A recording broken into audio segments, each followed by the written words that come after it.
मेरे हाथ कांप रहे थे, आंखों में आंसू तैर रहे थे, लेकिन मैंने उन्हें अपने अंदर दबा रखा था। पद्मा के चेहरे पर जहरीली मुस्कान थी, जैसे किसी शिकार को बेबस देखकर कोई दरिंदा खुश होता है। ये खाना तुम्हारे लायक नहीं है।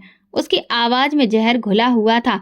अगले ही पल उसने मेरे हाथ से थाली झपट ली और फर्श पर पटक दी। रोटी, सब्जी और चावल जमीन पर बिखर गए। मेरा पेट सुबह से खाली था। भूख की शिद्दत से मेरा सिर चकरा रहा था, मगर पद्मा के ठहाके मेरी बेबसी का मजाक उड़ा रहे थे। उठा लो, अगर इतनी ही भूख है तो जमीन से चुन चुनकर खा लो, उसने ताना मारते हुए कहा। मेरी आंखों में आंसू भर आए, मगर मैंने उन्हें गिरने नहीं दिया।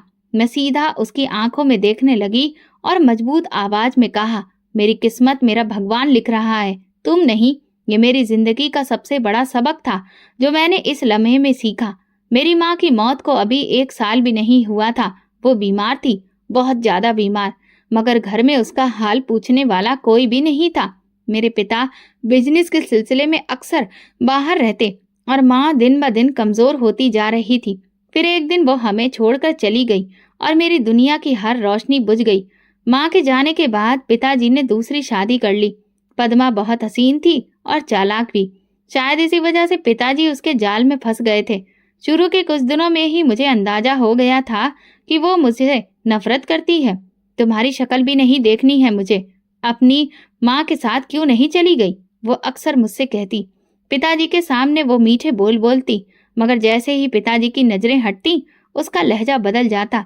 वो मेरी किताबें छीन लेती, यहाँ तक कि उसने मेरा स्कूल जाना भी बंद करवा दिया। अब मैं सिर्फ एक नौकरानी बन चुकी थी, जो सुबह से शाम तक घर के काम करती और फिर गालियां सुनती। तुमने ये सफाई सही से क्यों नहीं की? बर्तन ठीक से क्यों नहीं धोए? तुम बददिमाग, कामचोर और बेकार हो। पिताजी को शायद खबर भी नहीं थी कि उनकी बेटी नरक में जी रही थी, या फिर उन्हें खबर थी, लेकिन वे पद्मा के सामने कुछ भी कहने की हिम्मत नहीं रखते थे।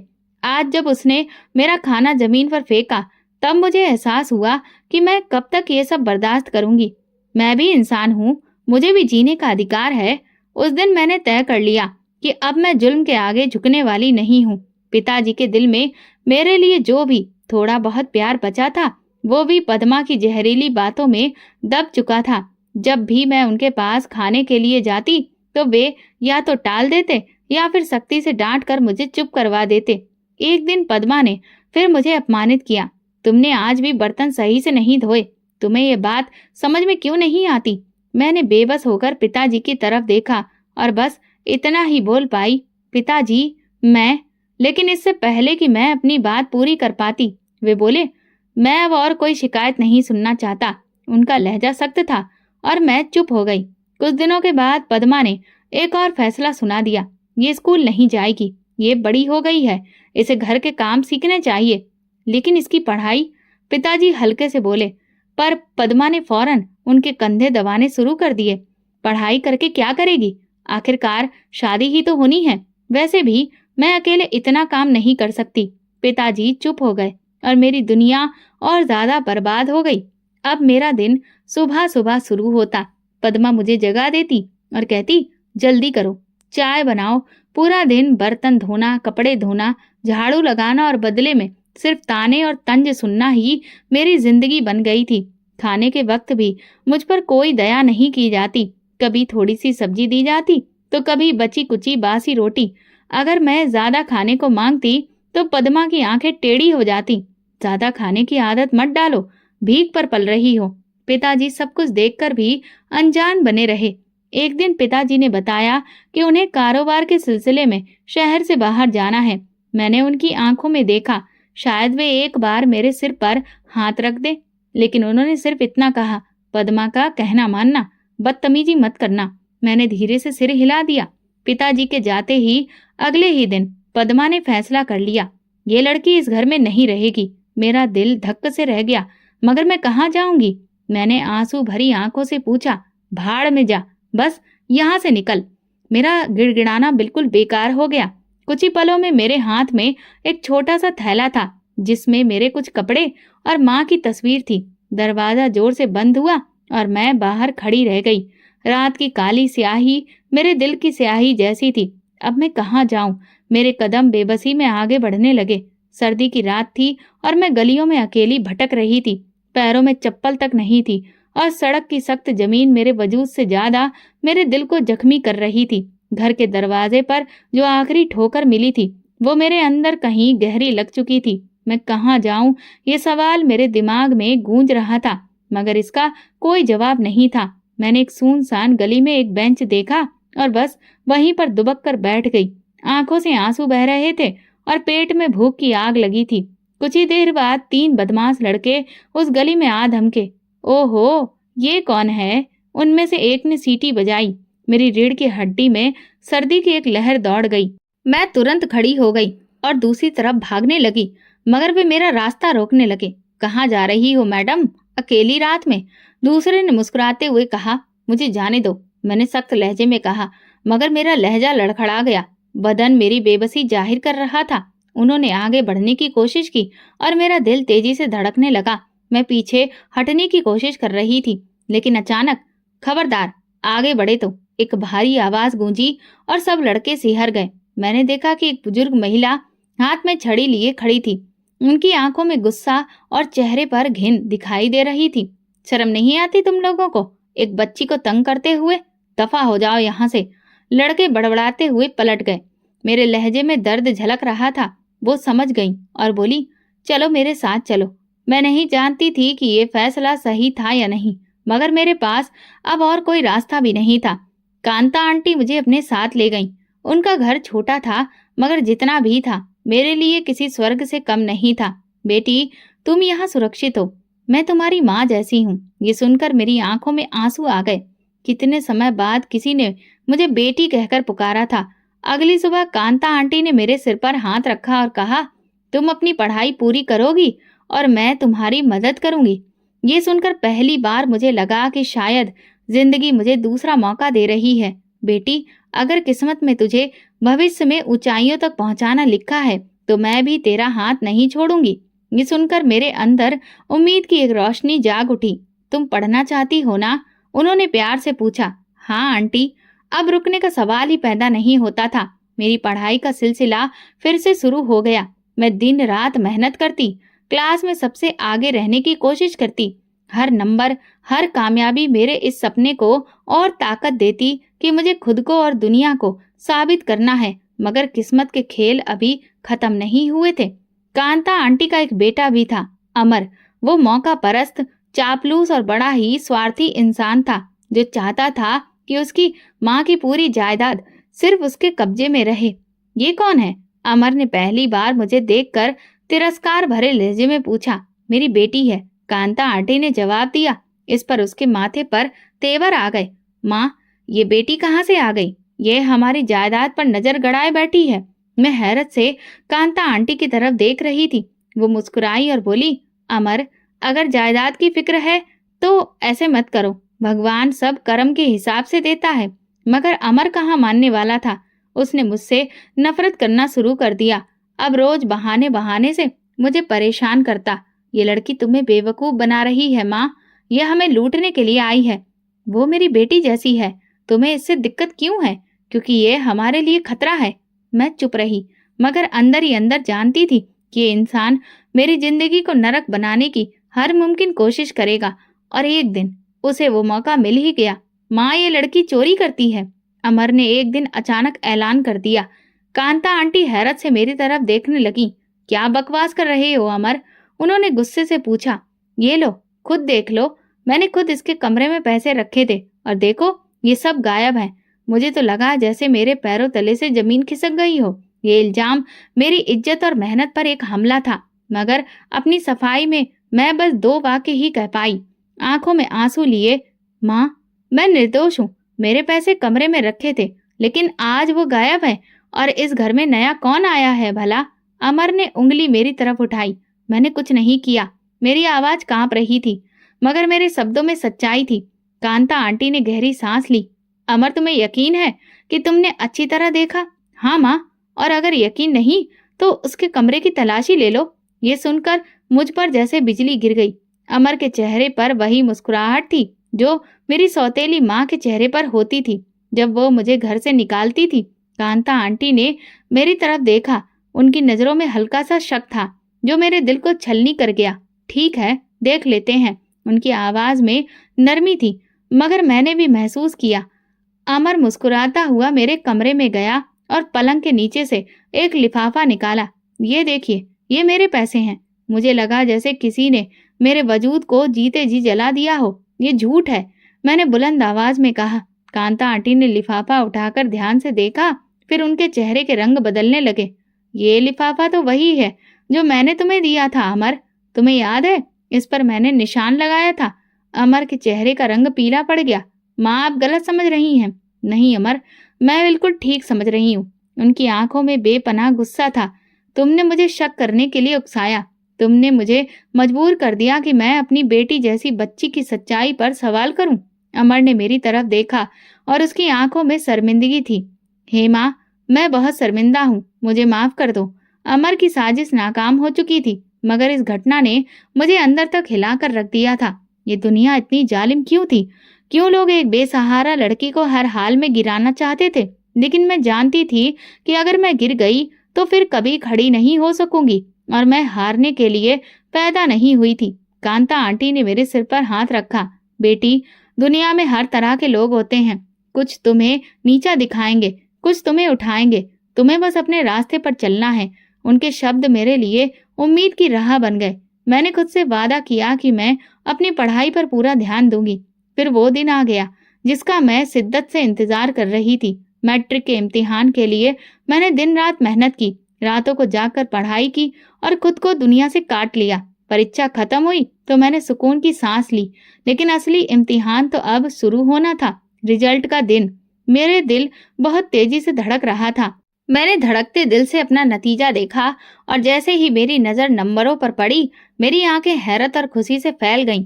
माँ, मैंने पूरे जिले में टॉप किया है। कांता आंटी ने मुझे सीने से लगा लिया। बहुत अच्छे बेटा, मुझे पता था कि मेरी बेटी सबसे आगे निकलेगी। मेरे लिए ये कामयाबी सिर्फ नंबरों की जीत नहीं थी, बल्कि उन तमाम लोगों के मुंह पर तमाचा था जिन्होंने कहा था कि मैं कुछ भी नहीं कर सकती, जो मुझे कुचलने के सपने देख रहे थे। उसी दिन कांता आंटी के एक पुराने जानने वाले सुरेंद्र साहब हमारे घर आए। वो एक बड़े ही पढ़े लिखे और ऊंचे दर्जे के इंसान थे। कांता आंटी के कहने पर वो मेरा रिजल्ट देखने आए थे। बेटा, तुम्हारी काबिलियत देखकर मुझे खुशी हुई। मैं तुम्हारे लिए स्कॉलरशिप का बंदोबस्त कर सकता हूँ। तुम्हें फिक्र करने की जरूरत नहीं, तुम्हारी पढ़ाई का खर्च मैं उठाऊंगा। ये सुनकर मैं हैरान और खुशी के मिले जुले एहसास में खो गई। क्या वाकई? मेरी आवाज कांप रही थी। हाँ, लेकिन शर्त यह है कि तुम अपनी मेहनत जारी रखोगी और कभी हिम्मत नहीं हारोगी। मैंने नम आंखों से सिर हिलाया। जिंदगी ने एक बार फिर साबित कर दिया कि जब सारे दरवाजे बंद हो जाते हैं, तब भी भगवान तुम्हारे लिए कोई ना कोई रास्ता जरूर खोल देता है। जिंदगी एक नई राह पर चल पड़ी थी। मेरी स्कॉलरशिप मंजूर हो गई और फिर मेरा एडमिशन एक बहुत ही अच्छे कॉलेज में हो गया। कॉलेज का पहला दिन था और मैं जोश से भरी होने के साथ साथ थोड़ी नर्वस भी थी। मैंने खुद को यकीन दिलाया कि अब सब कुछ ठीक हो चुका है, लेकिन किस्मत के अपने ही खेल होते हैं। अरे, ये क्या?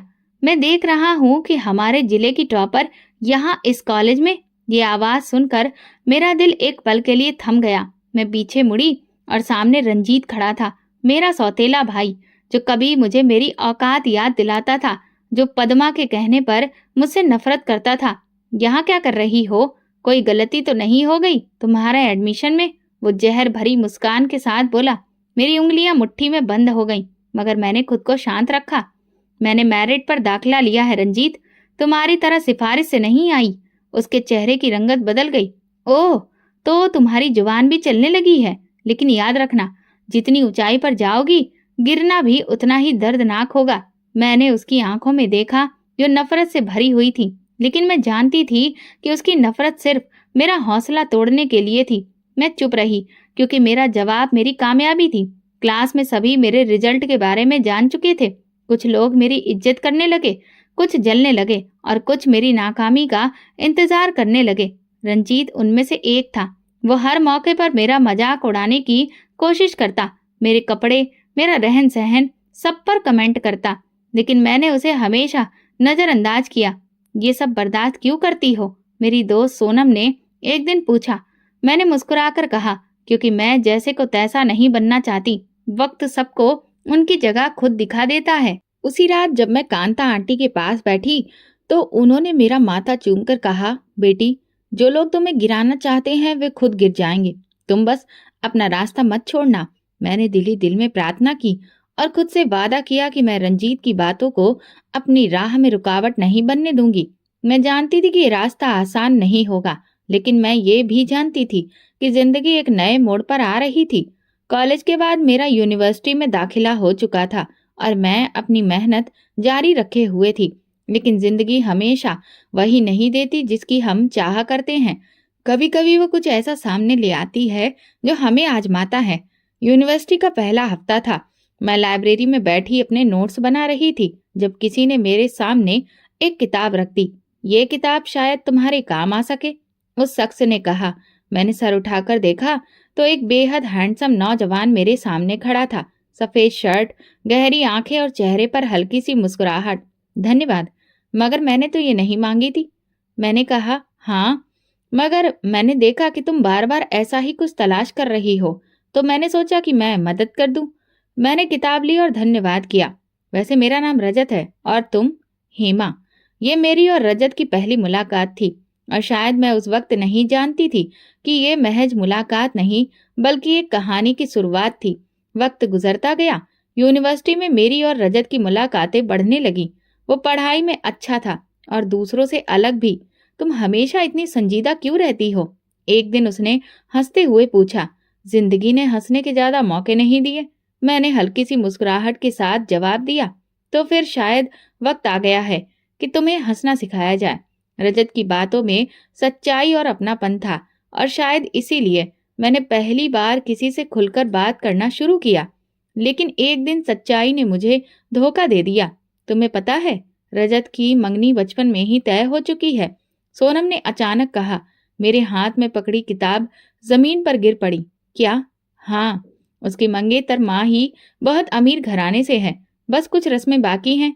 मेरे दिल को एक जोरदार झटका लगा। मैं नहीं जानती थी कि यह खबर मेरे लिए इतनी जरूरी क्यों थी, मगर शायद कहीं न कहीं मैं रजत को एक दोस्त से ज्यादा महसूस करने लगी थी। उसी रात मैं बहुत देर तक छत पर बैठी रही। मैंने खुद को समझाया कि रजत और मैं सिर्फ दोस्त हैं और बस कुछ नहीं। मेरी जिंदगी में पहले ही इतनी सारी मुश्किलें हैं, मैं इन चीजों में नहीं पड़ सकती। लेकिन दिल को समझाना इतना आसान नहीं होता। मैंने खुद से वादा किया कि चाहे कुछ भी हो, मैं अपनी इज्जत, अपनी मेहनत और अपने सपनों को किसी के लिए नहीं छोड़ूंगी। यूनिवर्सिटी की जिंदगी अपनी रफ्तार से आगे बढ़ रही थी, मगर मैं जानती थी कि ये सुकून ज्यादा देर तक कायम नहीं रहने वाला। रजत की मंगेतर माही की मौजूदगी मेरे लिए खतरे की घंटी बजा रही थी। माही एक अमीर बाप की रईस बेटी थी जो खूबसूरती और गुरूर का चलता फिरता पुतला थी। उसके नजदीक दुनिया में दौलत ही सब कुछ थी और जो चीज वो चाहती थी उसे किसी भी कीमत पर हासिल कर लेती थी। शुरुआत में मुझे अंदाजा नहीं था कि माँ ही मेरे वजूद को अपने लिए खतरा समझ रही है, मगर जल्दी ही उसका रवैया बदलने लगा। पहले वो मुझे नजरअंदाज करती रही, फिर तंज कसने लगी। रजत को तुम्हारी दोस्ती की जरूरत नहीं है, वो तुम पर सिर्फ तरस खा रहा है, उसने कहा। मैंने उसकी बात को नजरअंदाज किया, लेकिन अंदर कहीं ना कहीं एक बेचैनी थी। तुम जैसे लोग हमेशा दूसरों की जिंदगियां बर्बाद करने के लिए आते हैं, मगर मैं तुम्हें ये मौका नहीं दूंगी। उसके शब्दों में दुश्मनी थी। मैंने जवाब देना चाहा, मगर फिर सोचा कि खामोशी ही बेहतर है। मैं उसकी तरह इतना नीचे गिरना नहीं चाहती थी। माही को अंदाजा हो चुका था कि मैं उसकी बातों पर ध्यान नहीं दे रही, इसलिए उसने मेरे खिलाफ एक खतरनाक चाल चलने का फैसला किया। एक दिन यूनिवर्सिटी में खबर फैली कि मेरे चरित्र पर सवाल उठाए जा रहे हैं। तुम्हें पता है हेमा, तुम्हारे बारे में बहुत अजीबोगरीब बातें हो रही हैं, सोनम ने घबराए हुए लहजे में मुझसे कहा। क्या मतलब? मेरा दिल धड़क उठा। कोई कह रहा है कि तुम रजत को फंसाने की कोशिश कर रही हो और तुम्हारा किसी और के साथ भी चक्कर है। मुझे ऐसा लगा जैसे किसी ने मेरे पैरों तले से जमीन खींच ली हो। ये सब झूठ है, मैंने कड़े स्वर में कहा। यही तो मुश्किल है हेमा, झूठ को अगर बार बार दोहराया जाए तो लोग उसे सच मानने लगते हैं। यूनिवर्सिटी में मेरे बारे में तरह तरह की बातें फैलने लगी थी। लोग मुझे अजीब नजरों से देखने लगे थे, कानाफूसी होने लगी थी कुछ लड़कियां मुझसे कतराने लगीं और कुछ खुलकर मेरे खिलाफ हो गईं। पता नहीं ऐसी लड़कियां यहाँ कैसे आ जाती हैं। कितनी शरीफ बनती थी, और अब देखो, मैंने चुप्पी साध ली। मगर ये सब मेरे लिए आसान नहीं था। माँ ही अपने मकसद में कामयाब हो रही थी। उसने एक कदम और आगे बढ़ाया और रजत के सामने मेरे खिलाफ बातें करना शुरू कर दी। रजत, तुम्हें पता है लोग क्या कह रहे हैं? मुझे परवाह नहीं है कि लोग क्या कह रहे हैं। तुम्हें परवाह होनी चाहिए। तुम्हारी इज्जत पर बट्टा लग रहा है। रजत ने उसकी बात को ज्यादा गंभीरता से नहीं लिया, मगर उसका रवैया थोड़ा सा बदला बदला लगने लगा। आखिरकार माही ने आखिरी वार कर दिया।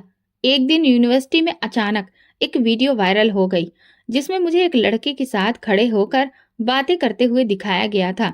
वो वीडियो एडिट किया गया था, मगर इतनी होशियारी से कि आम लोग फर्क नहीं समझ सकते थे। देखो, मैं तो पहले ही कह रही थी, कितनी मासूम बन रही थी। मैंने अपने मोबाइल पर वीडियो देखी और मेरे हाथ कांपने लगे। ये सब एक सोचा समझा प्लान था। जब मामला ज्यादा बढ़ गया तो मैंने फैसला किया कि मैं अब चुप नहीं रहूंगी। मैं इल्जाम अपने सर नहीं लेने वाली थी। अगर मैं खामोश रही तो ये झूठ हमेशा सच समझा जाएगा।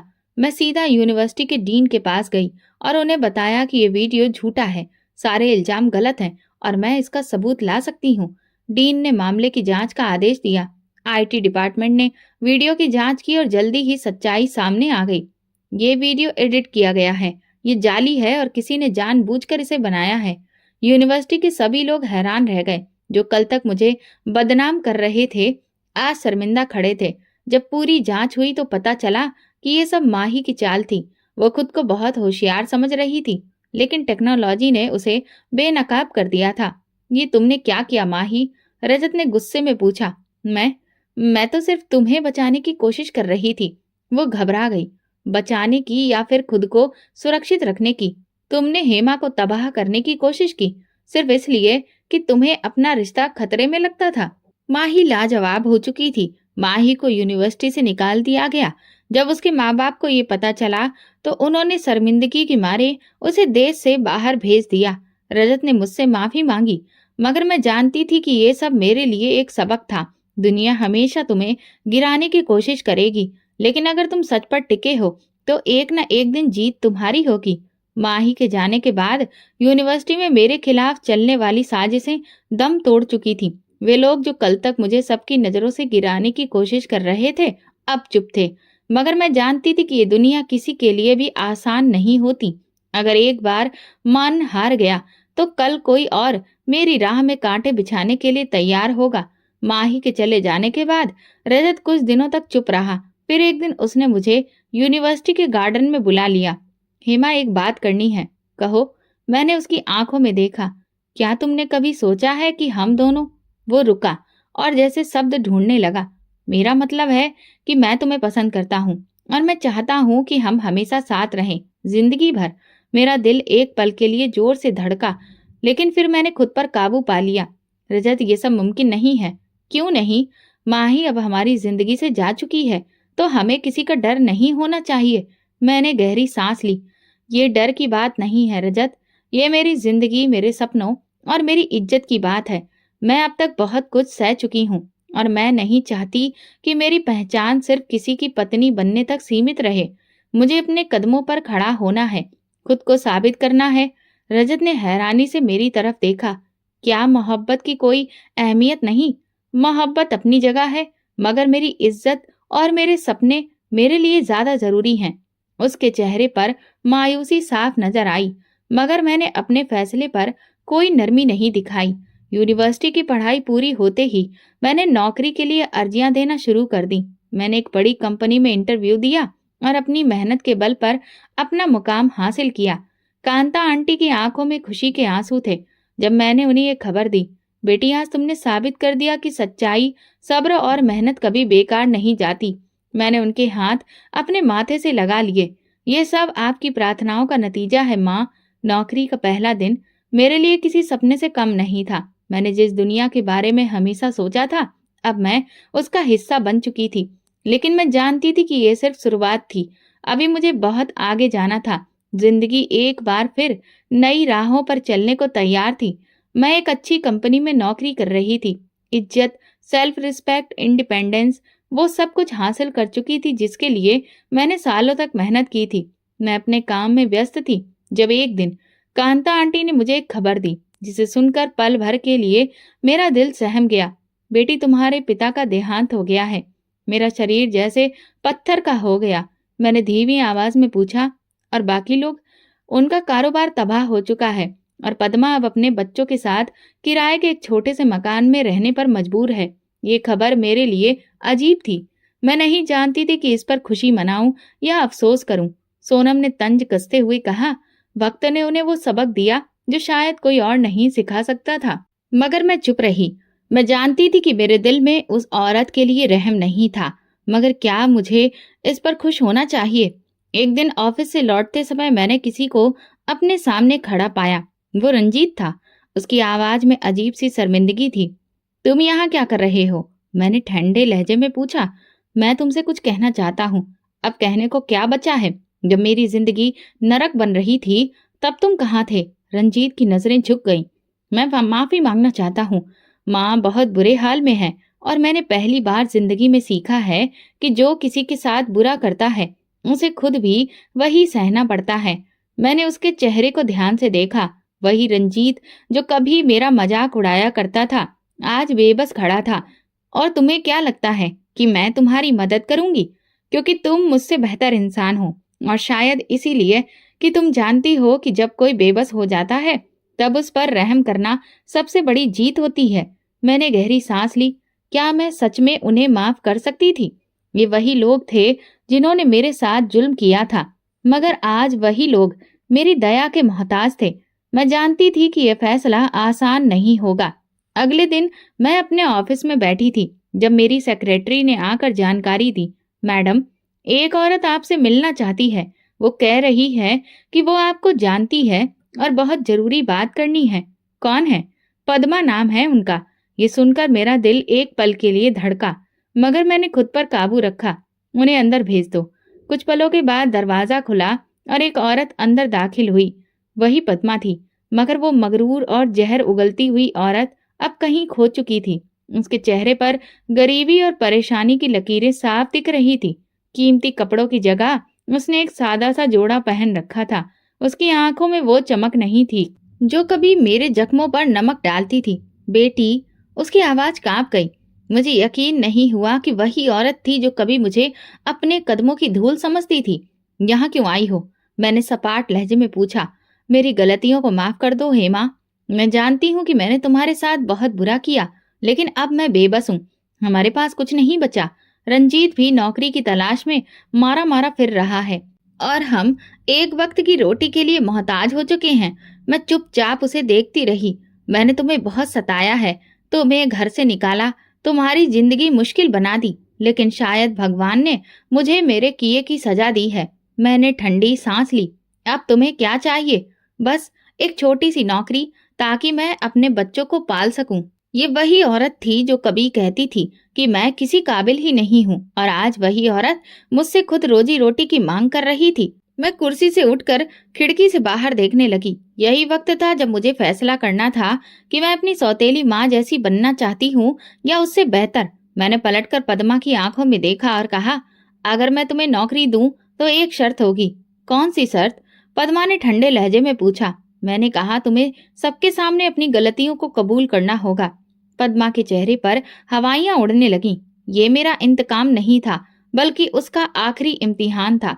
अब देखना था कि वो इस इम्तिहान में कामयाब होती है या नहीं। पद्मा की आंखों में अविश्वास था।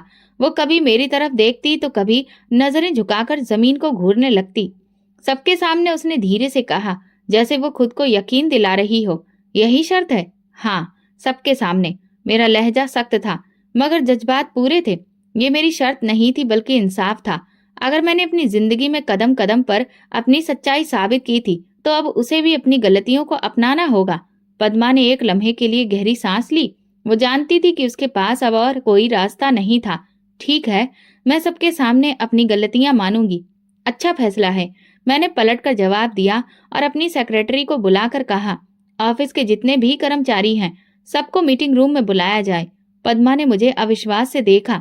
शायद वो सोच रही थी कि मैं इतनी जल्दी ये सब नहीं करूंगी, मगर मैं फैसला कर चुकी थी। अगर उसे अपनी गलतियों पर वाकई शर्मिंदगी है तो उसे अपनी इज्जत बचाने के लिए झूठ नहीं बोलना चाहिए। मीटिंग रूम में कंपनी के सारे कर्मचारी खड़े थे। मैं कुर्सी पर बैठी और पद्मा मेरे सामने खड़ी थी। ये मैडम जो आज मेरे पास मदद के लिए आई हैं, ये मेरी सौतेली माँ है, मैंने कहना शुरू किया। कमरे में खुसुर पुसुर होने लगी। कुछ लोग हैरान थे, कुछ खामोशी से सुन रहे थे। ये वही औरत है जिसने मुझे बचपन में घर से निकाला, मुझ पर जुल्म किया, मेरे पिता को मेरे खिलाफ कर दिया और फिर मुझे दर दर भटकने के लिए छोड़ दिया।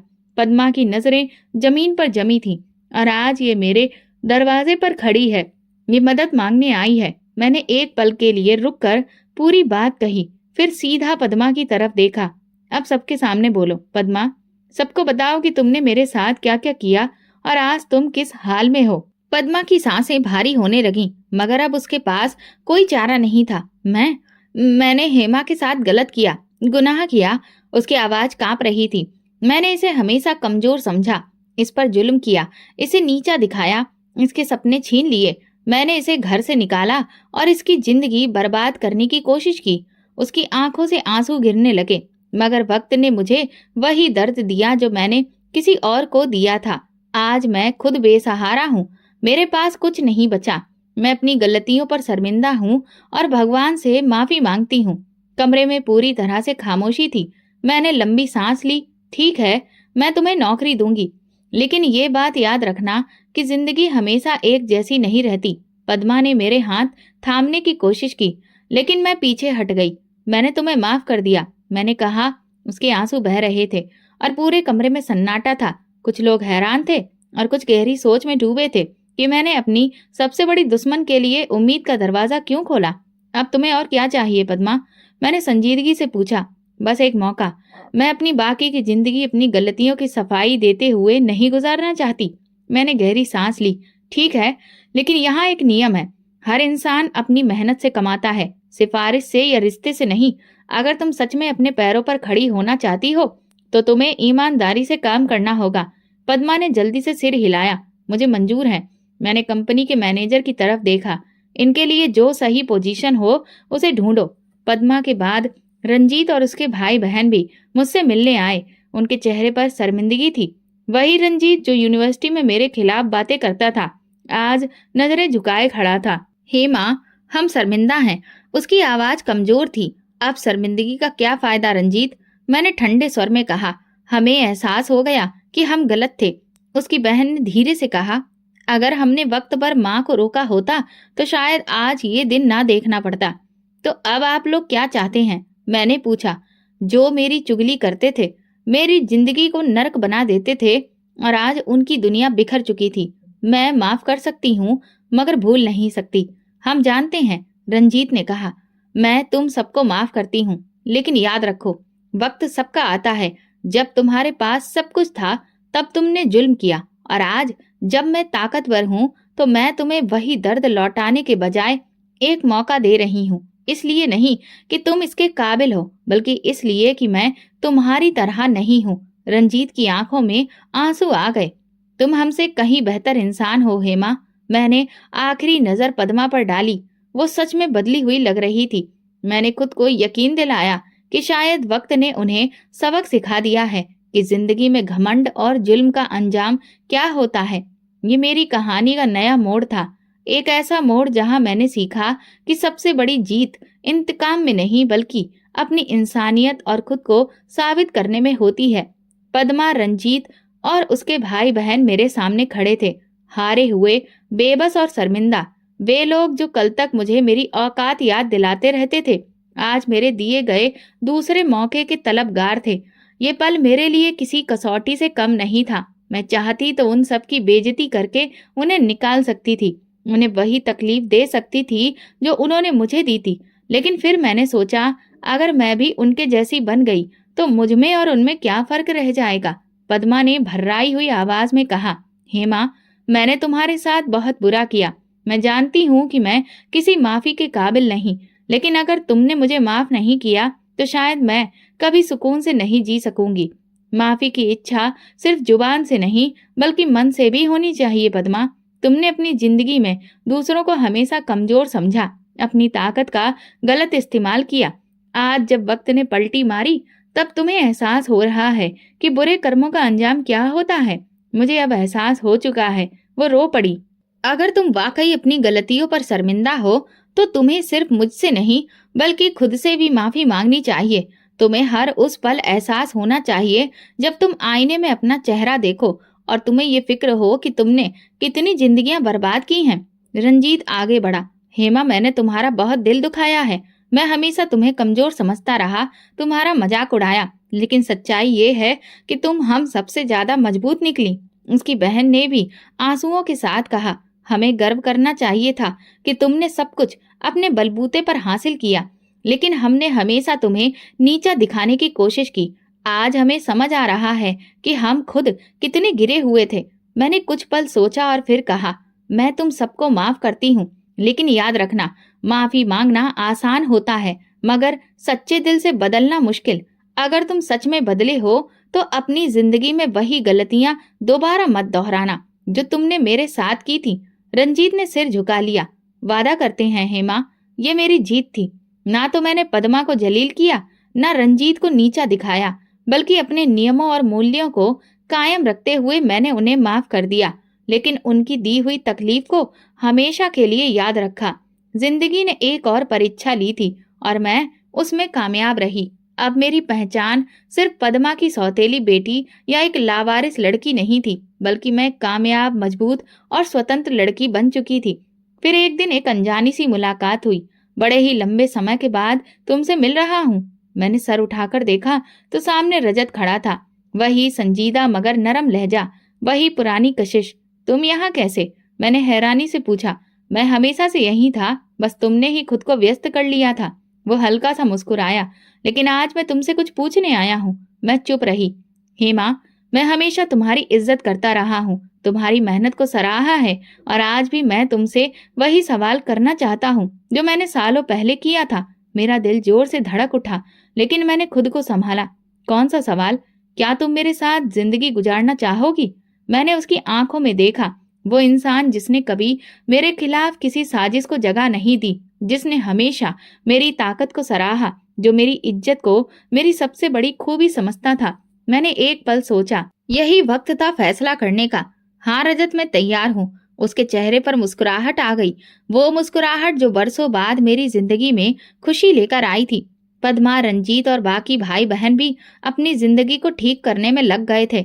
पद्मा ने अपनी नौकरी ईमानदारी से की और मैंने कभी उस पर दबाव नहीं डाला, क्योंकि मुझे पता था कि वक्त खुद सबसे बड़ा इंसाफ करने वाला है। रंजीत ने एक छोटी सी नौकरी कर ली और उसकी बहन ने भी आगे पढ़ना शुरू कर दिया।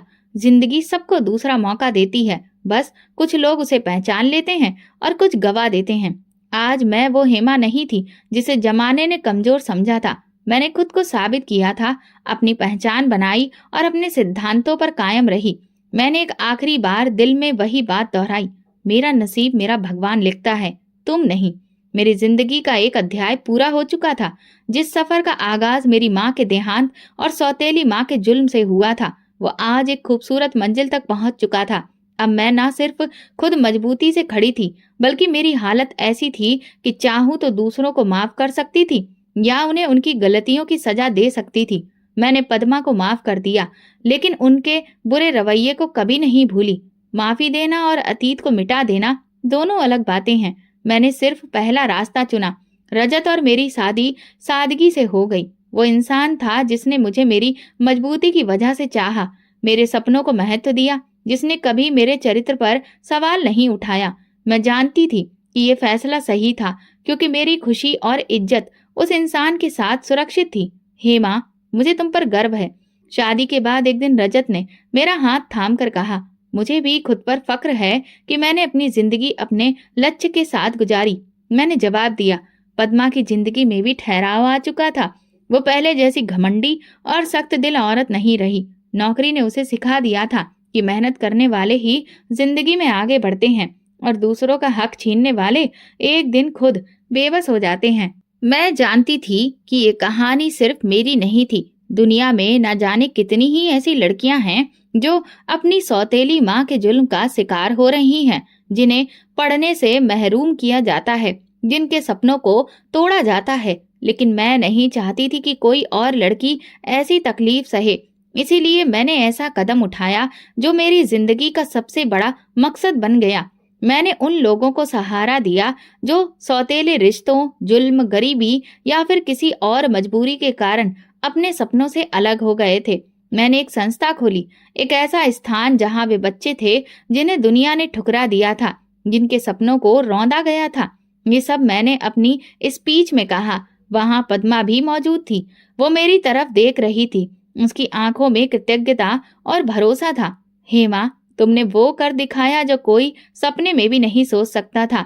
पद्मा मेरे पास आकर बोली। मैंने हल्की मुस्कान के साथ उसकी ओर देखा और कहा, ये मेरा फैसला था और भगवान ने इसमें मेरा साथ दिया। ये कहानी सिर्फ मेरी कामयाबी की नहीं थी, बल्कि हर उस जुल्म को मिटाने के लिए थी जहां दुनिया ताकतवर लोगों को पसंद करती है। लेकिन असली ताकत वही होती है जहां इंसान हक और सच्चाई पर कायम रहे और अपना रास्ता खुद बनाए। मेरा नसीब मेरा भगवान ही लिखता है और कोई नहीं।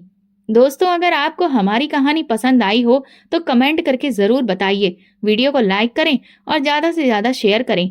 अगर आप चैनल पर नए हैं तो सब्सक्राइब जरूर करें और नोटिफिकेशन बेल को दबाएं ताकि अगली अपडेट सबसे पहले आपको मिले। धन्यवाद।